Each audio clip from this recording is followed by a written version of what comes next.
रात को पूरा सोया नहीं हम लोग। रात को पूरा बैठा था ऐसे डर डर डर के।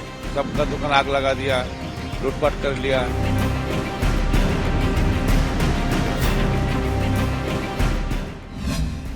मुर्शिदाबाद हिंसा से जला बंगाल। मुर्शिदाबाद में कितने हिंदू, कितने मुसलमान। हिंसा पर ममता सरकार का सॉफ्ट कॉर्नर क्यों? ममता का राज्य वेस्ट बंगाल हिंसा की आग में जल उठा है। बंगाल के कई शहर, कई इलाके आग के हवाले कर दिए गए। वक्फ कानून पर विरोध के नाम पर हिंसा की आग में इलाके के इलाके झुलस गए। मुर्शिदाबाद से उठी हिंसा की आग ने अब साउथ 24 परगना को अपनी चपेट में ले लिया। लेकिन सबसे ज्यादा सवाल मुर्शिदाबाद को लेकर।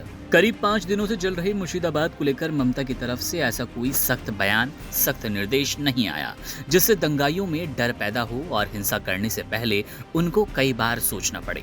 बंगाल की राजनीति के जानकार इसको अलग ही नजरिए से देख रही हैं। माना जा रहा है कि मुर्शिदाबाद के पॉपुलेशन ने ममता के मुंह पर ताला लगा दिया। बताया ये भी जा रहा है कि ममता का मुर्शिदाबाद से बेहद ही सॉफ्ट कॉर्नर है। पर ऐसा क्यों? चलिए वीडियो में जानते हैं। इसको समझने के लिए सबसे पहले बीजेपी के आरोपों को जानना होगा। बीजेपी ने ममता बनर्जी पर तुष्टीकरण के आरोप लगाए। बीजेपी का आरोप है कि मुर्शिदाबाद मुस्लिम बहुल इलाका है।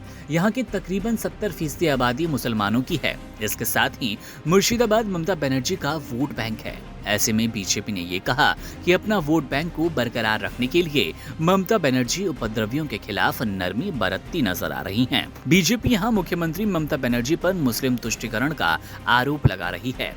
बीजेपी का आरोप है कि यहाँ बहुसंख्यक मुस्लिम आबादी का वोट टीएमसी के पाले में बनाए रखने के लिए सीएम ममता उपद्रवियों के साथ नरम रुख बना रही हैं।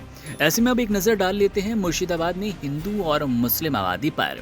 2011 की जनगणना के मुताबिक मुर्शिदाबाद की कुल आबादी 71,03,807, मुसलमानों की आबादी 49,70,000, हिंदुओं की आबादी 21,30,000, अन्य धर्मों की आबादी 52%। लिंग अनुपात की बात करें तो 1000 पुरुष पर 958 महिलाएं, कुल पुरुष 36,30,752, कुल महिलाएं 34,73,055।